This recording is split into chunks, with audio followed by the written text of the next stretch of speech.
प्रकृति को नज़दीक से स्पर्श करने का नाम है उत्तराखंड। और इसी उत्तराखंड में प्रकृति का आलिंगन करता हुआ विश्व भर में सबसे ऊंचाई पर स्थित भगवान शिव का मंदिर तुंगनाथ महादेव, जिसकी छवि मात्र से ही कल्पना हिलोरे लेने लगती है, जहां सूर्य का हर रोज उदय होना और अस्त होना बड़ा ही अलौकिक है।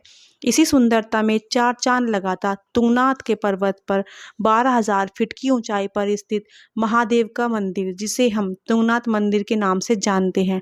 यह मंदिर 1,000 वर्ष पुराना माना जाता है। यहाँ भगवान शिव की पंच केदारों में से एक के रूप में पूजा होती है। अगर आप आध्यात्मिकता और प्रकृति के बीच एक संतुलन खोज रहे हैं तो तुंगनाथ आपके लिए एक परफेक्ट डेस्टिनेशन है। चलिए शुरुआत करते हैं।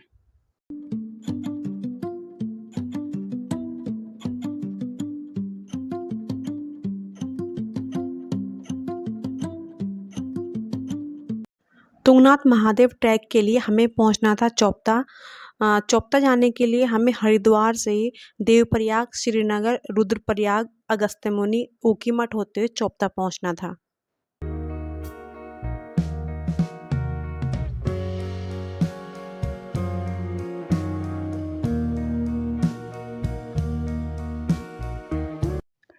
तुंगनाथ ट्रैक के लिए इस बार हमने तय किया कि हम बाइक से जाएंगे और आपको दिखाएंगे पहाड़ों की रियल ब्यूटी।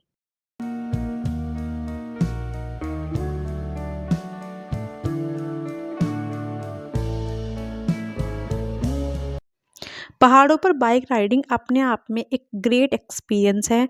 हरिद्वार से चोपता तक सभी सड़कें बहुत अच्छी कंडीशन में थी, क्योंकि हमने बरसात के बाद का समय तय किया था।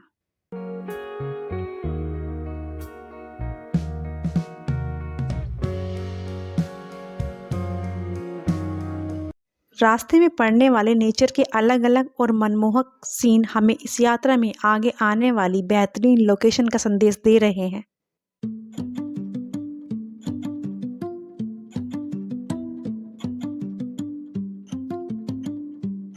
ऊखीमठ से चोपता को जाने वाली रोड नैरो और घुमावदार है, जहां बाइक चलाना अपने आप में एक चैलेंज है। चोपता से थोड़ा पहले ऐसा लग रहा था जैसे हम किसी वंडरलैंड में आ गए हैं, और अब हम समझ गए थे कि चोपता को मिनी स्विट्जरलैंड क्यों कहा जाता है।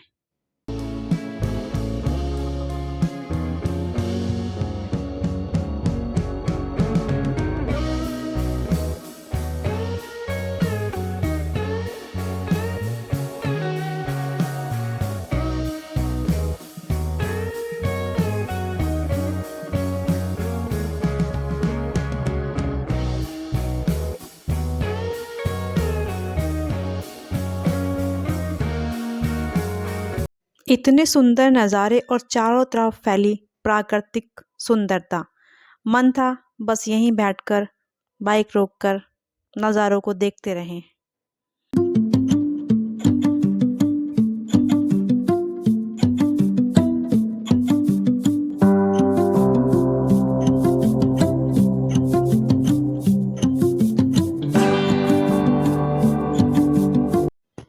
ये छोटी सी पगडंडी और दूर दूर तक फैले बुग्याल, बर्फ से ढकी हिमालय की चोटी, यहीं से शुरुआत होती है हमारे आज के ट्रैक की।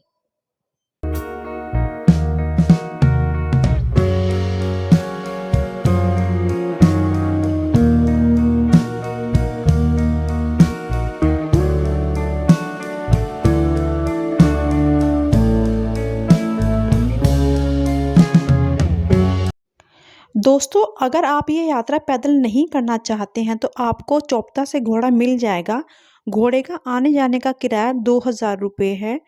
और एक और इम्पोर्टेंट बात मैं आपको बता दूं, यहाँ पर हेलीकॉप्टर सेवा उपलब्ध नहीं है।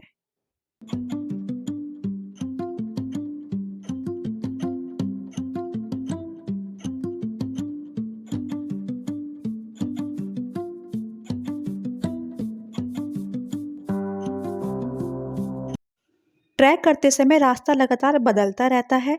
कभी आप ऊंचाई पर होते हैं तो कभी नीचे। इस चेंजेस के कारण ही अलग अलग सीन आपको देखने को मिलते हैं, जिससे आपको हर मोड़ पर नया अनुभव होता है।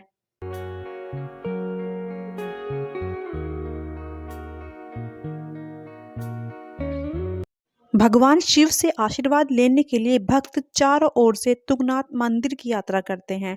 पहाड़ की खड़ी ढलान होने के कारण मंदिर तक का रास्ता कठिन होता है।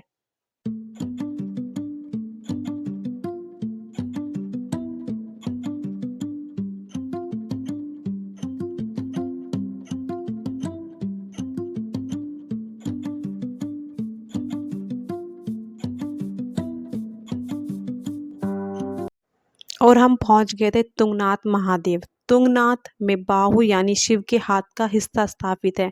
यह मंदिर करीब 1000 साल पुराना है। नाराज भगवान शिव को मनाने के लिए पांडवों ने ही इस मंदिर की स्थापना की थी।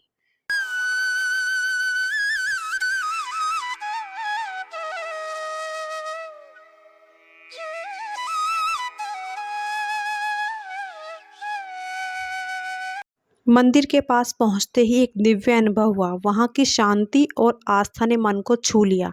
मैंने भगवान शिव की पूजा की और वहां के वातावरण में खुद को खोने दिया।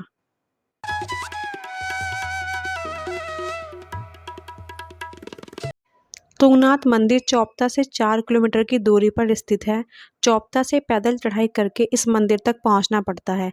यह मंदिर पत्थरों से बना हुआ है। मंदिर में अनेक देवी देवताओं के छोटे छोटे मंदिर भी हैं। मंदिर के अंदर शिवलिंग के साथ माता पार्वती की मूर्ति भी स्थापित है। इसके साथ ही पांचों पांडवों और द्रौपदी की मूर्ति भी स्थापित है। तुंगनाथ मंदिर अप्रैल से नवंबर तक दर्शनार्थियों के लिए खुला रहता है। नवंबर से मार्च तक यह पूरा स्थान बर्फ से ढका रहता है। तब तुंगनाथ की गद्दी चौपता के पास गांव मक्कूमठ में लाई जाती है। इसी गांव के पुजारी तुंगनाथ में पूजा करते हैं। इन्हें मैथानी ब्राह्मण कहते हैं।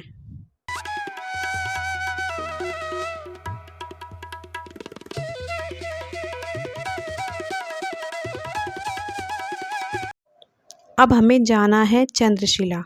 लंकापति रावण का वध करने के बाद भगवान राम ने यहाँ से 1.5 किलोमीटर दूर चंद्रशिला पर ध्यान किया था।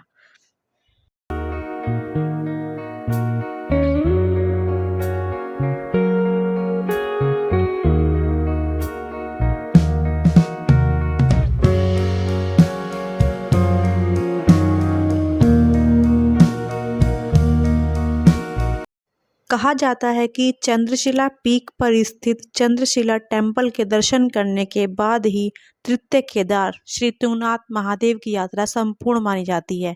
हम भी अपनी यात्रा को पूरी करने के लिए आगे बढ़ते रहे।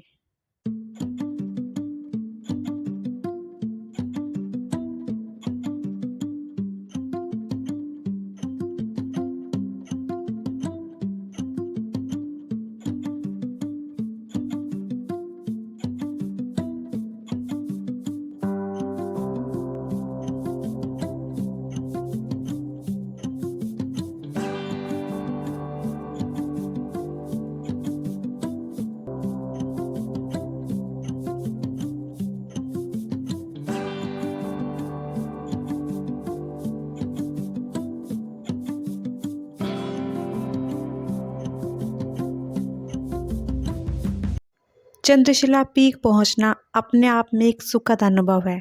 उमड़ते हुए बादल और कोहरे ने चंद्रशिला पीक से दिखने वाले सभी पर्वत चोटियों को बादल से ढक दिया था। फिर भी वहां मौजूद होना अपने आप में किसी चमत्कार से कम नहीं था।